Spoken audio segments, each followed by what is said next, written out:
Welcome to the land of light. Today we're here with Humberto Rosa, who does not only know environment from the outside, but also the inside, having been the Portuguese Secretary of State for a while, and also bringing his knowledge and expertise to Brussels as a directing general, also of environmental capital, right? Biodiversity. Biodiversity. A natural capital. And natural capital. So really, I'm so excited about this conversation because we can dive deep into nature and also the preservation and regeneration of it from a lot of different lenses, from the policy, the ground, and the science, since you're also a studied biologist. So with that in mind, I'd immediately like to ask, as Portuguese State of Secretary, I assume you got to know a lot of the state of nature and the environment here in Portugal. So even though it was a few years ago, how would you say nature and the environment is in this country? Well, let's say, I don't think it is dramatically different from elsewhere in a general sense, which is we, humanity, are here for long, and we interfere with the natural world for long, from even prehistoric times, but also historic times and current times, especially from the 50s of last century. The interference has grown, what's called the Great Acceleration. So in a nutshell, we have somehow, including in Portugal, often oversimplified ecosystems, often for the sake of production or for the sake of whatever else, which is understandable. Any species interferes with the environment, but we have done it to an extent which runs against our interests frequently. And the best example I give is, why does this burn like that here, the forest fires? Well, it's an oversimplified ecosystem where now biomass just accumulates. You no longer have the herbivorism that would normally be part of a full ecosystem, just to give an example. Or if you want, in the marine domain, often we have also oversimplified from overfishing or from excessive extraction. So you can find these examples. So it's not, let's say, a dramatic situation of our ecosystems. No, we can still live around, but there's here as elsewhere some decline and some need of restoration or regeneration, as you call it, that we do have in front of us. Yeah, definitely. I mean, also we had the honor to go diving together with Ocean Alive. This was kind of how we met in the Sada River. And what I really appreciate about Portugal, this comes from an outsider's perspective, having heard of various projects that are currently going on. Ocean Alive is one of them. Rewilding Portugal is another, where I understand it is one of the unique places in Europe where actually species are being reintroduced. And so how do you feel about that, to see that, okay, now there are these organizations that are still trying to do, or not trying, they're actively doing good for the ecosystem? Yeah. Well, a lot to say about that, in the sense that it's, again, not unique to Portugal, that organizations, individuals, landowners often have their own initiatives to restore, to regenerate. So you gave the example of Rewilding in Portugal. That's within the context of Rewilding Europe, which is an organization doing that in some 11 landscapes from Croatia to elsewhere. Of course, it's only part of the land that follows that, or if you want, Ocean Alive, their efforts to maintain these prairies of underwater plants, etc. So I often look to that also elsewhere in Portugal, and often including by some foreign people that come, buy their land, they live in Portugal, and often they want to go regenerative, replace the kind of vegetation they may have, or restore the soil. So that gives me hope, in the sense that it's not something irrelevant for public opinion in large or part of the population, but it's still kind of niche. If you look around, when you know a bit about sustainability, you suffer with the fact that every day you contact what runs counter sustainability. But there are some elements of restoration, regeneration, new ways of living, new ways of looking into the natural world with all its complexity in the end, and the services it should be delivering us and that are missing. So that's some elements coming in. And also to add, we do have the nature restoration regulation approved by the EU, which imposes to each member state to do their national restoration plan. And Portugal has just presented the first draft recently. So again, that's a bit of an element of hope. Definitely. So that was actually also going into my next question of, is the policy actually supporting these efforts of the individuals that are having these organizations and everything? So when it comes to the Portuguese plan, for example, that's now laid out, do you like it? Well, to be very honest, I don't know it. I was not there in the presentation, nor did I read it, so I cannot comment on the draft as it is.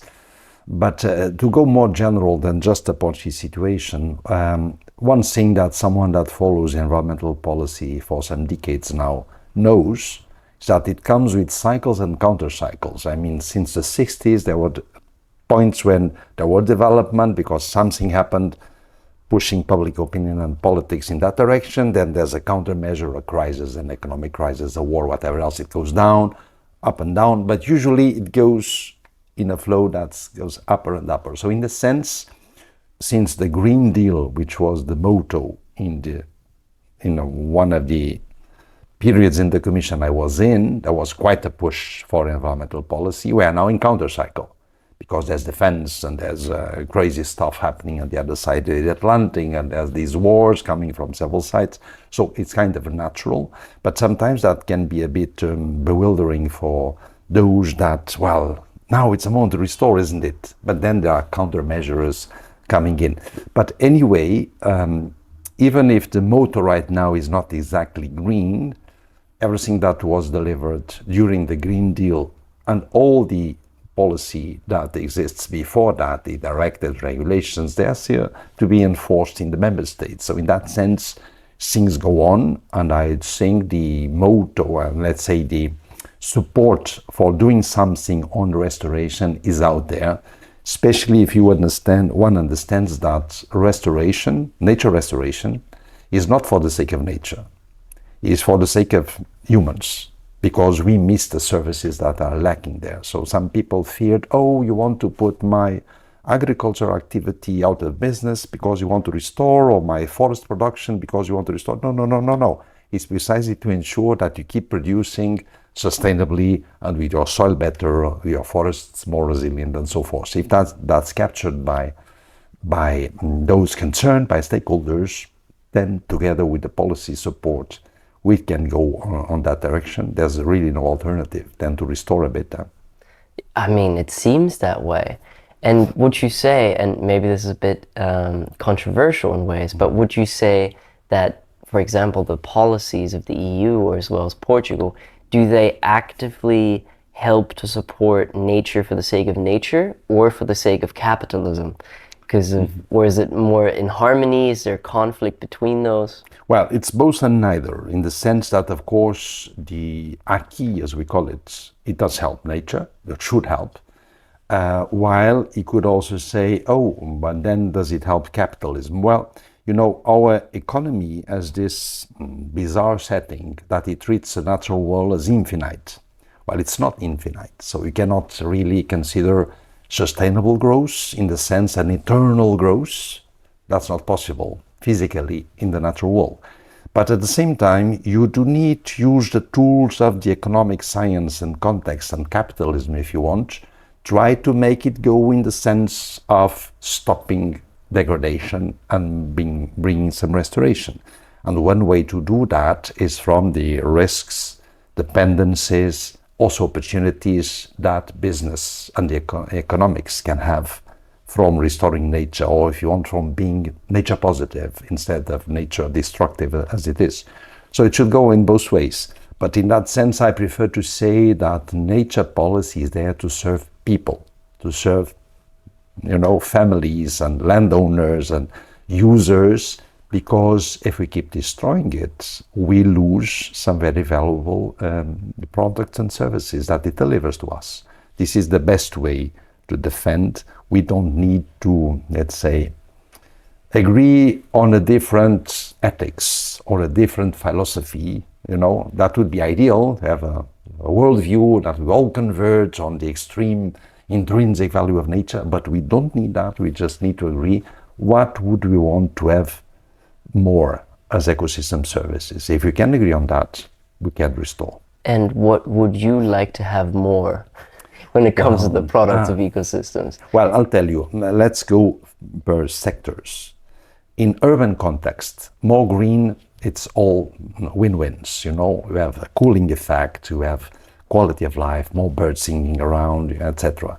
So that's one way.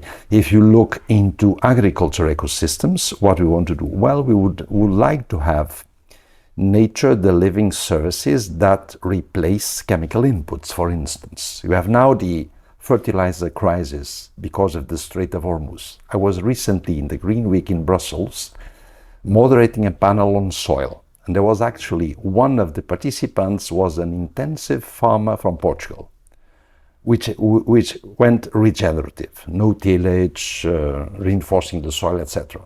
He's the only one now producing because his mates, there's no fertilizer in the market. And he could replace the fertilizing effect from, well, microbes or whatever else, to put it simple. So that's the kind of approach I would like to see on agriculture. On forests, what I would like to see, well, more diversity normally implies more resilience. You have more diversity in the ecosystem, also interruptions, mosaic, ponds, etc., then the fires don't run as they run right now, especially if you also have herbivorism, and then you can have more production. I remember one moment when we had the EU Forest Directors meeting in Poland, and the Polish Institute of Forestry presented a study where they went from monoculture to more species, let's say. So of course biodiversity gained, and guess what? Production increased because the trees helped each other. The different species can help. So that's the sense of restoration, and I could also give examples in the marine domain, maybe the last one, which is, well, we are a country with one of the highest consumption of fish in the world. It's we, the Japanese and the Norwegians, I think. And that's very important for the Portuguese. Now, you could think, well, but then if you go and do a protected area where no one can fish, you are reducing fish availability, aren't you? No, you are increasing it. Because when a fish doubles its size, because of the volume versus area relationship, it doesn't double the production of eggs. It's 10 times more eggs. So in that sense, outside the strict protection area, you have more fish to fish. So in the marine domain, conservation and restoration, they converge because it's easier to have what we call passive restoration. You eliminate the pressures, you allow the ecosystem to rebound, you have many more resources outside the protected area. That's the kind of thing I would like to see happening more in Portugal. There's already a bit of it. More could be done. That is so interesting. Also to hear these studies that also clearly show that something that seems counterintuitive from a production standpoint actually even helps to increase production. And I think especially here in Portugal with the fires, which I think is a subject that keeps being more and more brought up as well, with all of these monocultures of eucalyptus, which I think is a big issue, especially in the center of Portugal. Hearing that to include biodiversity is actually able to increase the production here. And I mean, we live in a world right now where we have so many plants from all over the world being in places where they're really not home to, eucalyptus being one of them. So how would you say this essentially could be improved more? And let's take, for example, the eucalyptus monoculture here in Portugal. What could be done in order to, or what species could be introduced in order to have that effect where the biodiversity helps to increase production but also reduces fire risk? Okay, at first I would like to de-dramatize the word eucalyptus, not because I'm an eucalyptus fan, I'm not, but you know, if you have a monoculture of eucalyptus, that's not really a forest. It's a kind of agriculture of trees where I have this monoculture, and when the eucalyptus production is managed directly by pulp factories, they have their own teams to ensure it doesn't burn. The problem is not that. The problem is, and that's prevalent in much of our country, where the landowner of a small hectare or whatever, what can he do to gain some money? Well, planting some eucalyptus, waiting 12 years, don't manage it, so the shrubs, etc., the biomass accumulates, and then I'll cut it and gain some money. No, you won't. It will burn before that. Nowadays, it will certainly burn after 5 to 7 years. So it doesn't make sense to go on that way, which doesn't mean we should eradicate eucalyptus from Portugal, because we happen to be in a zone where it grows fast. The pulp industry is relevant enough economically, so maybe in an ideal conceptual world we should not have exotic species at all, but then that's tomato and potato, etc. So one distinction is we should not have invasive alien species, and we have a lot of them, acacias and many others. Those we should definitely fight. Those that we can tame, well, we need to produce them in a way that it compensates economically and socially. And that can be the case on areas where eucalyptus grow fast enough that they can be managed in a way to contain the risk of fire and so forth. There's one issue with eucalyptus that I've learned recently. The main problem for fires seems to be not that they burn, they do burn, like, well, there are no unburnable trees. Pines burn, eucalyptus burn. Cork oak trees also burn, but they have cork precisely to fight the fire, so the big ones can not die with the fire, so it's different ecological strategies. But the eucalyptus, apparently, they can spread the fire in the sense that is the skin, I don't know the English name, that can be thrown with a big fire in flames and apparently go as far as 1 kilometer or whatever else. So that can be a problem. But to go back to the forest fire issue, because it's something that I find, well, first very relevant for the country, but also intellectually stimulating. The main problem is not climate change. It exacerbates the problem, but without climate change, we would still have a big problem. The main problem is not arsonists. There are arsonists, but even with zero arsonists, we would still have the problem of accidental fire. And the problem is not even accidental fire, because if no one would ever light a fire, we'd still have lightning that sometimes launches a fire. So if you have a certain amount of biomass accumulating on land, more than 30 degrees of temperature, a wind with more than 30 kilometers per hour, and humidity below 30%, plus that amount of biomass, it's not, well, it goes beyond suppression. It will just burn. That's what we have. So the problem is biomass, excess biomass, because the ecosystem is incomplete. We can either by human hand use the biomass, but that's not feasible everywhere. We can do it by domestic animals where feasible and where people want to be shepherds, or we can subsidize shepherding. And when that's not possible, we can reintroduce wild herbivores to do the job for us, or semi-wild, from horses to donkeys to bisons to whatever else. So this is something coming in and very important for the country. Yeah, definitely. I mean, herbivores, I just said elephants because of Pangea, which is also an interesting project happening here in Portugal, but I think that is already a great start. So in adding herbivores more to ecosystems, so like something like goats, for example, or a lot of sheep that are able to actually use this biomass and shift it around. Mm-hmm. Okay. So then this is like also kind of a bridge back to rewilding and these other projects that are here to also introduce animal species to combat some of the issues of Portugal in that regard.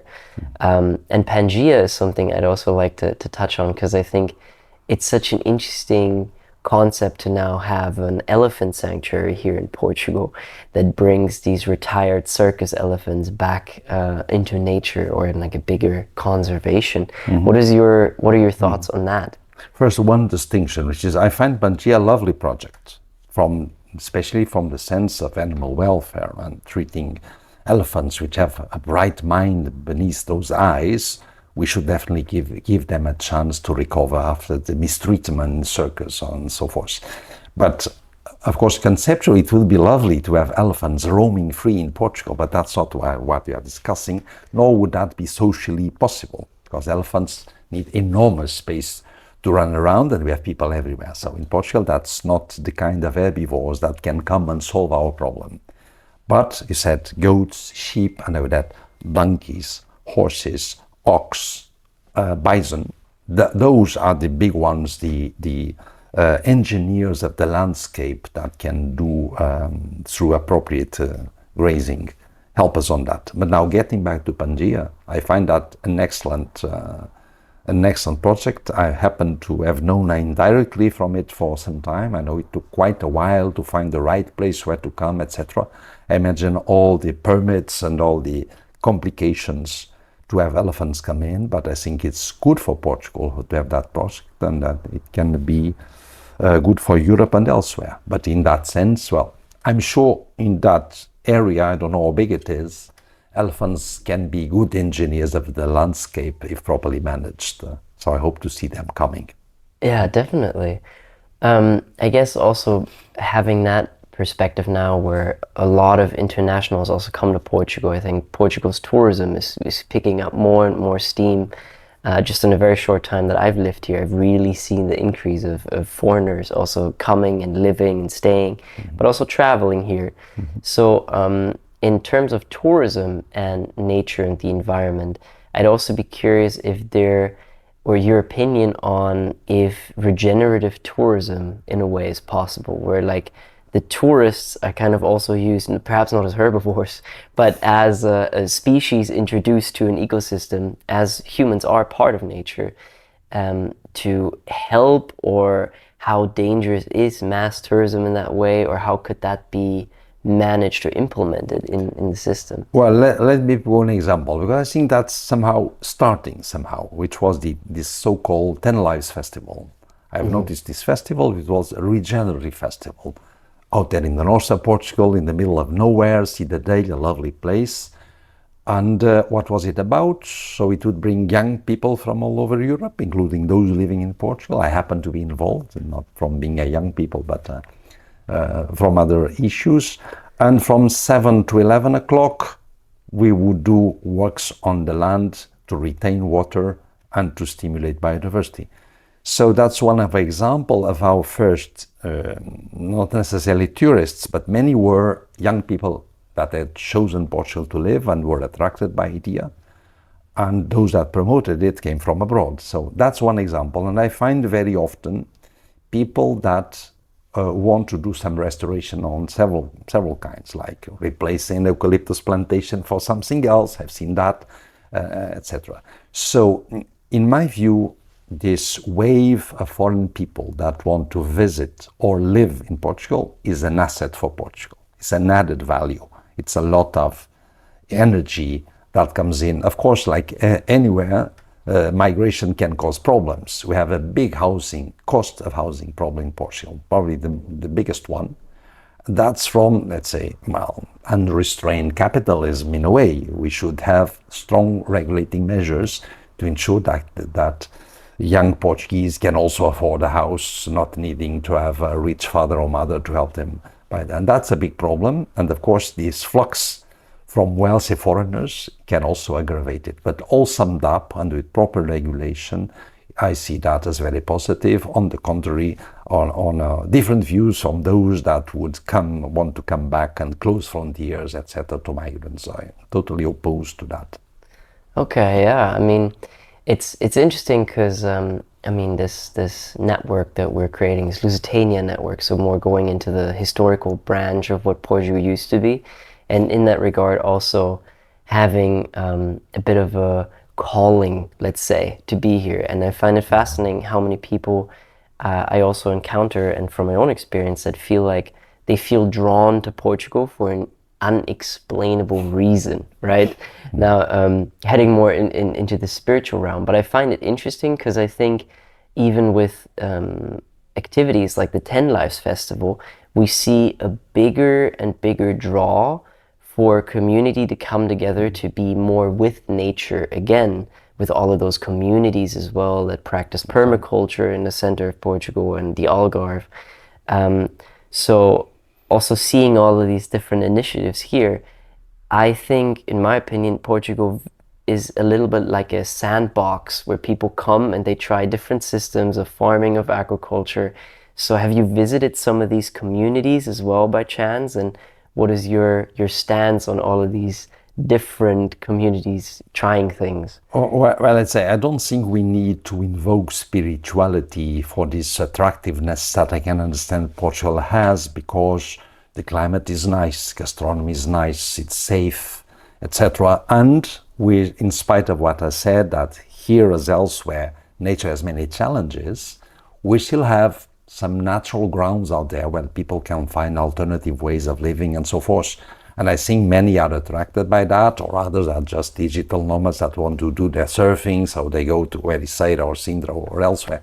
There are many reasons to come to Portugal, and I think that's valuable to have these reasons. I did not do, let's say, excursions to visit all these kind of places. I've contacted some, mostly online. You can also find these testimonies. Some of the folks that were out there in 10 Lives, they were actually doing some regenerative practices of different sorts in different parts of Portugal. I remember one that actually had his house almost burned by a forest fire somewhere in the middle of Portugal. But then, of course, those don't want to put back the ecosystem as it was because it will burn again. So I find that very positive and interesting, and I would love to find ways for those efforts to be all summed up and contribute for the National Restoration Plan, which I'm not sure if it's the case, but there are actually many also NGOs, including Portuguese NGOs with foreigners involved sometimes, that are actually trying to manage the soil, the land, to make it more resilient. I find that very positive and very stimulating. Mm-hmm. So when it comes to the future, perhaps, do you have hope? Like, not from a policy perspective also, but on paper as well as on the ground. Do you feel hopeful? Well, let's see. I was born an optimist. And maybe my optimism has eroded a bit, which can come from age, I'm not sure. In a certain sense. There's an element of hope and an element of I'm not so sure, and I explain. I often say to my environmentalist friends, they will win in the end. And it's true. Why? There's no alternative. You know, either we are doomed or we'll have at a certain moment to balance destruction with equilibrium and go in the sense of restoration, to find this equilibrium. So in that sense, as there's actually no plan B, we don't have ecosystems within reach in our planets. That would take many light years to even detect anything. And if we do, it won't serve for humans because we belong here and it's the only place where we can live. That gives me hope. But the problem is when you win a war, then you count the damage. So you look back, how many dead bodies, and that's totally open. I mean, the amount of destruction that you can still do is immense. And I often quote David Attenborough's film Alive in This Planet, because there's a moment when he says, since 1960, we have lost 50% of the nature of the world. I was born in 1960, and that gives me a sense of what a generational failure, when I thought when I was 14, that we had come to a point where now it was all recovery. No, it was just starting. The great acceleration, you see. So that sense, that's where this mix of optimism and pessimism comes in. But the big optimism comes, we are not that stupid. I mean, we do have these brains, and plus the emotions and all the beliefs and all that make humans so complicated. But we are not numb to the point to keep destroying what sustains us. So there will be a moment when the majority will be restoring. Okay, and what would that lever be for you? So what is essentially the point or the thing that's pulled and we collectively decide, okay, let's go back to nature and live with it, care for it? An optimist would believe, now we finally have the knowledge of what we are doing. So whatever we have been destroying or mismanaging in historic or prehistoric times, we had no idea what was happening. Those ruins of cities in the middle of the desert, well, the desert was created by the city, by mismanagement of the resources. They had no idea. Now we know what's happening. And we could think, well, then that's fine, it's enough. Unfortunately not, because humans don't change their behavior, their views, just from facts. Facts are important. There's another element which is emotions are needed and the sense of my personal interests. And then for the bad angle of it is that what do humans react quickly to? Pain and pleasure. Now, we cannot knock on the heads of those that misbehave, but pain is still coming, which is the heat waves, the fires, the floods of this wind. Pain is coming. Is it coming with the strength enough for humans collectively to make a transformative change? Unfortunately, no, not yet. Everyone is thinking on something else, very often. So in that sense, I think what we need is replacements of pain. And one of the replacement is what you have in your pocket. I mean, a good fiscal policy, a sound economic policy that will make more expensive the unsustainable choices and less expensive from taxes or incentives, whatever. The options that's more efficient than environmental education, which we also need. But we cannot just hope that from spreading knowledge and awareness, we will solve the problem. That's part of the equation, unfortunately not enough. Okay. And so let's say as the individuals that are, for example, watching this podcast, what would be something that they could individually do to help this process? I'd say first, don't try to be perfect. It's not possible to be fully sustainable nowadays. And if you wanted to try, you would suffer too much. I mean, you would be too limited. Who can avoid using something dependent on oil directly or indirectly and so forth. So, but the best way is, well, do what you can. You can do a lot. Shop the right things. Don't use plastic bags. Don't consume excess water. Avoid, if you produce on your own land, make it in a regenerative way that you don't need to put pesticides or fertilizers and so forth. Buy the right food. Take into account the impact of what you buy, your shopping and so forth, your holidays. So I don't think the option is restrict yourself to a point that your life loses quality. That doesn't work, but you can have a lot of quality of life and spend less money if you are attentive or not paying stupid stuff that destroys the world. Of course. And so sometimes the way I feel personally is I want to do these things and I want to make sure that I can do my part in order to help nature recover and also to thrive. The thing for me is if I then look at some of these mega corporations, for example, Coca-Cola is just whatever example. If you have a plastic bottle on the shelf that just has a cap, recycle me, you know, like these... Or recyclable. Recyclable. These messages that kind of also put the responsibility of doing this work onto the individual while they are the ones that keep using these plastic bottles. So I think it's an interesting dance, in my view, to see, okay, what can I do as an individual, but then what could policies do, as you said, to also ensure that we offer solutions to a wider range of people that actually allows them more easily to do the choice that is better for nature. Well, economic incentives again. I'll tell you a little story. I was once in your country, in Germany, some years ago, I don't remember. I bought a can of something and then I placed it in a rubbish deposit. And after 10 seconds, someone came and picked it up. And then I understood that in Germany, that was 20 cents or whatever. So now we finally have it with this Volta system. Well, you know, you pay more for your bottle, but if you put it back, that's the stimulus. You know, when I was in the government, Secretary of State of the Environment, I've tried too late in the mandate to come with a little tax on plastic bags. That was stopped. We could not do it. The government that came later has done it. And as elsewhere, you don't need to put a big tax. Even a little amount of money reduces 98% the consumption of plastic bags because people don't like to spend money. It's a bit of the pleasure going away.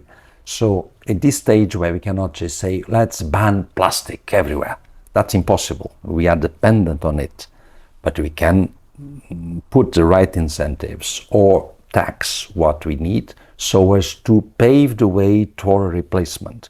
At the same time, I know that imagine that tomorrow, no plastic bag would be allowed any longer. Imagine, just for imagination. Do you have any doubt that alternatives would pop up immediately? Some of them sustainable? I have no doubt about that. But it's not possible to just say everything is forbidden tomorrow. It needs a transition, and the cost of the transition and the impact on people must be taken into account. Elsewhere it fails if you don't do it. Yeah, of course. Otherwise it fails. Yeah. I think it's also finding ways, and as you say, incentivizing the right choice. For example, I think one of the areas that would be so interesting is from a complete layman of all of these subjects. But what I would love to see is also that this research and development part of sustainable options gets way more funding, so that people or universities or companies even perhaps are able to actually say, okay, there are these plastic bags, we see that they're harmful. Let's have a very big budget to find out what could we do that is maybe a bit more expensive in production of a single unit, but what could we actually effectively do in order to make this a more sustainable option and better for the planet? Well, I'm not convinced that the major bottleneck is lack of research funding, because there's, at least at European terms, a lot of funding, and very often to find out sustainable alternatives to whatever. And I often see news on this development, that development, which looks very promising. So the problem is, from inventing something new and sustainable, how does it pass the valley of death until going to the market? This is the big problem here. And here that's where, again, politics or policy is very relevant, because you can have, well, big corporations that are not really interested on that way, unless they are the ones holding this innovation. This is one of the difficulties.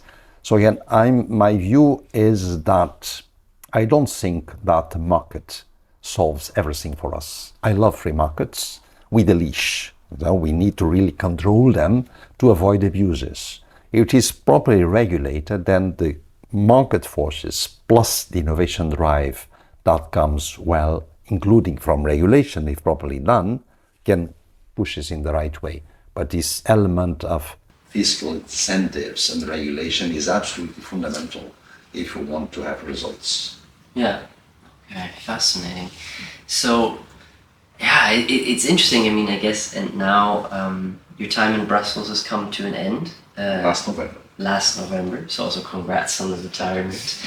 And when looking into the future now, perhaps also, let's say the next 50 years, there's a lot of X factors, right? With wars, with political tensions, a lot of X factors.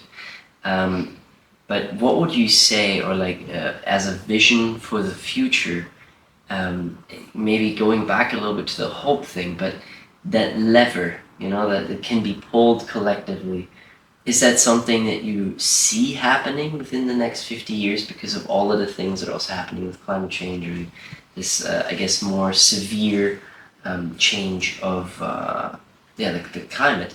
And also with the winds and storms that, for example, happen here in Portugal, that this lever is pulled in the next 50 years and we're going to live in this idealistic solar punk utopia, or more so like what could be expected? Let's say it won't be ideal like paradise, but in 50 years things will necessarily change in the right direction, because first, there's no alternative, and second, there's young people.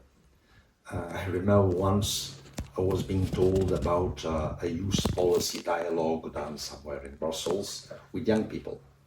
And it was already in the current context where the mantra is competitiveness, simplification, defense, deregulation, you call it.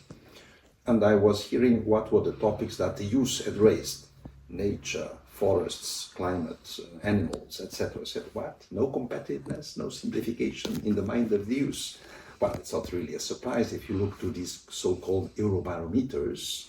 There's a vast majority of Europeans which think we should do more for biodiversity, more for climate and so forth, especially among young people.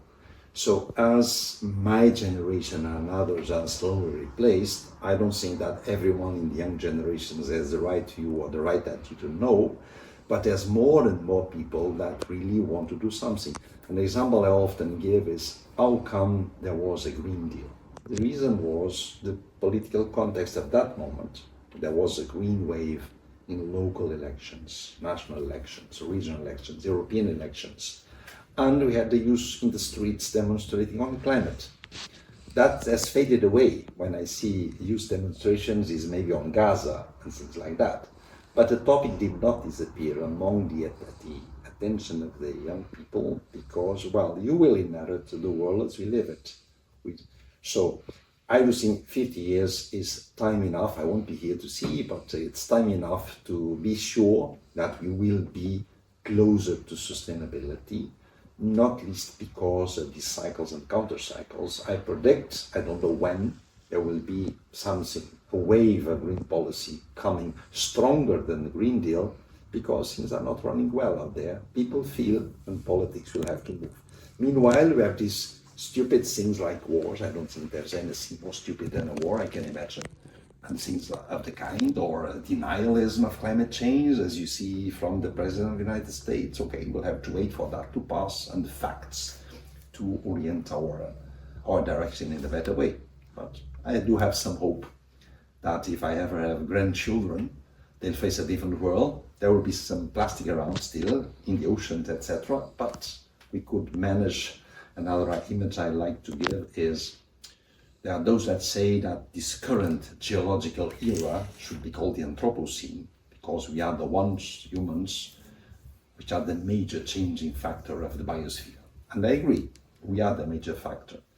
But the fact is, what our convenience is to have this Anthropocene as close as possible to the previous geological era called the Holocene. It was the most stable period on climate, amount of biodiversity and all. That's what it's our convenience. So I hope we can manage an Anthropocene which is human friendly. Okay, amazing. It's very fascinating to hear this, and I guess then one last question in that regard, which would really be, again, focused more on the ideal, the vision, the future. Is what would, I mean, you say these things also about the grandchildren's generations, for example. Perhaps bringing it together from a scientific, from a political and an individual level, the way that we kind of move in this direction is, I think, also very connected to this realization of no separation between us and nature, right? So how could this be more widely implemented in society, this idea that nature is such a core part of us from a feeling perspective? It would be lovely if most humans would feel really connected to nature. And there are elements that can help in that direction, like this message, we recover nature for the sake of people more than for the sake of nature. But I don't think we need that, and I'll explain why.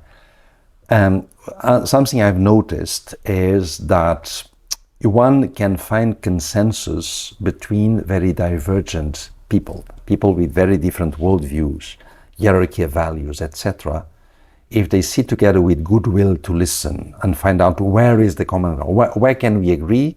Let's forget what we can't agree, but where can we agree on what we need to change?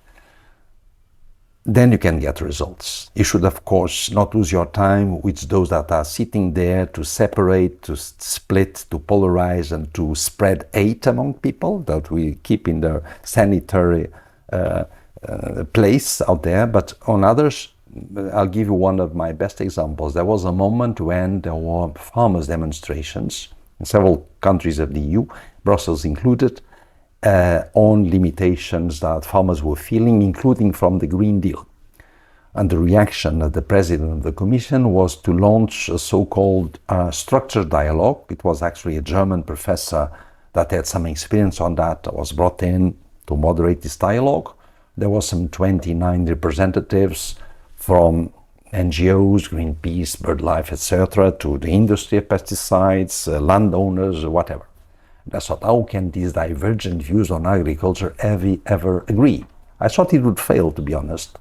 In the end, there was consensus on a report with which no one was really happy, but they could all live with. And I think this is the best way nowadays, which is, it does not pay the effort to convince the others that you need to reshape your view of nature or whatever else. It takes a hell of a time. And worldviews don't change that frequently, not that easily. But if you can identify a sector, hey guys, what can we agree that we need from forest ecosystems? More resilience, more woods, more leisure, whatever. What can we do for that? Then this can help more than philosophical discussions. I like that. So really finding the nice middle ground of things rather than being hyper focused on you need to adapt my worldview. I think it's also become more custom now to agree and find a midway point and going away from these ideologies that bind us to a very certain view, but to rather be more focused on what is the other person actually saying. Because there's also a reason and a string of experiences that have led to their view being as it is. So I really like that also as an ending touch for this conversation, because I think it brings across a very important value, which I think is getting back in society, which is, hey, we can be of different opinions, right? But we're human. Let's see where it is that we can agree on and see what we can make. Yeah, understanding the worldview of the other, the values of the other, etc., is fundamental. Also, to accept that there will be imperfection in the pathway. Let me just finishing with this. You mentioned rewilding. I love the concept of rewilding, not in the sense of putting humans aside, because there are several grades of rewilding, but bringing in nature to do the work for us. But for many people, this is outrageous. They have fought nature all their lives to make their production, to avoid the wolf killing their sheep, whatever else. So we must be not worried with words like, let's say, nature restoration. I love the concept, but there was a big fight around the nature restoration regulation. So many, but that they've seen it approved, don't like the word restoration. Well, let's use the word regeneration, nature positive, whatever you want. It doesn't matter. We can still find a better pathway than today. Yeah, because words are something that can be interpreted and there are feelings attached to them. And I think focusing on the action, like the actual core of it, helps to final result. What can we agree on? And then we go ahead. Beautiful. It takes time, dialogue, but okay, it pays off. It does, and this also paid off. Thank you so much for this conversation. I loved it. We hope you enjoyed it as well. And so, yeah, you heard some of the subjects that can be done in order to help on an individual level this idea of regeneration, or whatever word you choose in order to use it.